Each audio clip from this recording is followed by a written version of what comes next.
Guys, deluded Guna, let's talk about Nicholas Anelka now. Where do we start? So much fulfilled potential, so much unfulfilled potential, so much controversy, so much misguidedness. It's very rare that we speak about someone that's won, and I'll quote, the Premier League twice, the Champions League. He's a European Championship winner. He's won Serie A and the Golden Boot, 3 FA Cups. It's very rare that we speak about someone that's won that and been decorated at international level like this. So let's speak, man. Now, those of you who remember Anelka, whether it's the Chelsea days or his days as a young, promising boy in France, and when he came on to Arsenal, could see he had it all. He had the technical qualities, he had strength, he had pace, he could obviously score goals. He was a hot 19-year-old or so, something like that, 18, 19, when he was at Arsenal, and he was amazing. His signing typified Wenger, 500k in 97. His first year, he obviously only scored 6 goals, but it was his second season he done the madness. I'm so sure he got the PFA Young Player of the Year. He aged like he aged like fine wine. In his second season, I'm pretty sure he finished top goal scorer.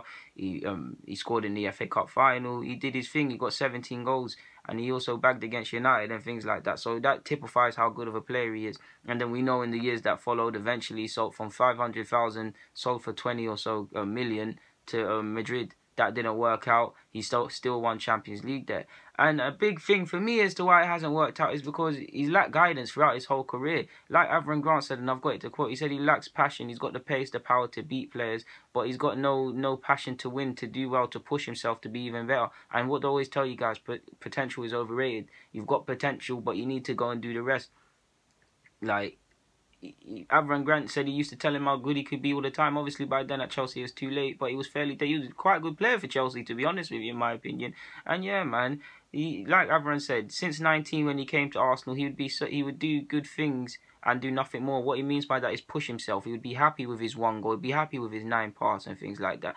And he's also allegedly said to Anelka, which is quite damning and to a degree true, when your career finishes, not many people will remember you, and that is quite sad. And I think he's also said he actually trained quite well but done nothing more, so he done the bare minimum, and he actually wasn't that problematic. And we all know people have said throughout his whole career that he's problematic. You look at when he done that salute when he was playing for West Brom. He was a player that could do it all, man. He was misguided. Like, he was brought up in a troubled neighborhood in Paris. I've told you guys the London example, so you can see where it's going. And he was a young G. Henry rates him highly. He's called Trezeguet's the best finisher, but he says that this guy was world class and a very good player. And yeah, man, it's rare that we say this about someone who's won all these things. Can we say he chased money? Can we say he lacked a desire? You could say them things, but at the same time, you don't necessarily know that, so I don't think it's true. Was he a bit problematic with teammates and managers? To a degree, you could probably say yes.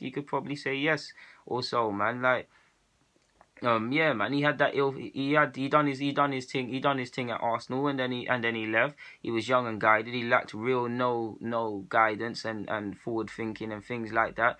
He was blasted by the media throughout his whole career, said he's on cash from them early days. Obviously, Madrid ended up being an ill-fated spell. Obviously, he scored 7 goals, but he won Champions League, but he only scored 7 in 32. 5 months later, he went 5 months without scoring. He had busts up with Del Bosque. What else happened?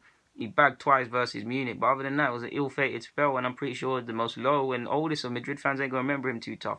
He went PSG again, he had a bust up again, which led to the loan at Liverpool, which he enjoyed his spell. Allegedly, Gerrard enjoyed Anelka there, and apparently everybody wanted him to stay permanently, but that never happened. So yeah, man, Henry said he's one of the best ever. So, man, Henry said he's one of the best ever. For Arsenal, 76 appearances, 26 goals. For City, 99 apps, 45 goals. He's Bolton, decent record there. I can't remember my handwriting there. Fenerbahce, 50 appearances, 14 goals, 11 assists. 5 goals in 22 for Liverpool. In total, in the Premier League, 364 appearances, 126 goals.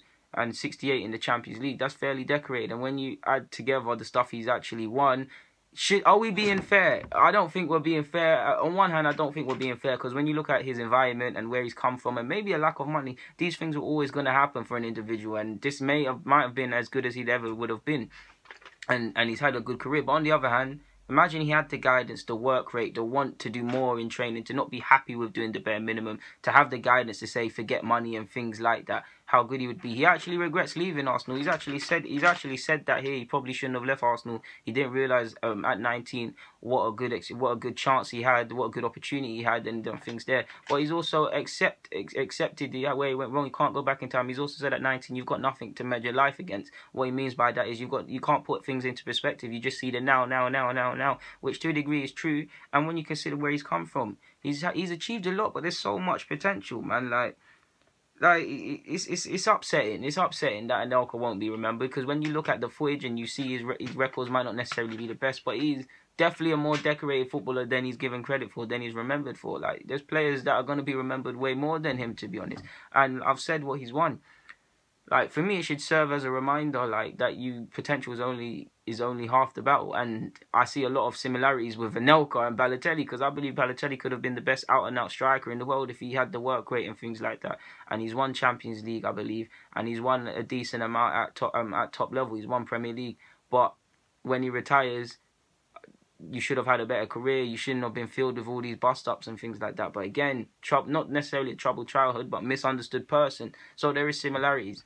But yeah, man, there's not much more to be said on that matter, to be honest. Guys, Deluded Guna, I'm signing out. Thank you very much for watching. Yeah, comments on Anelka.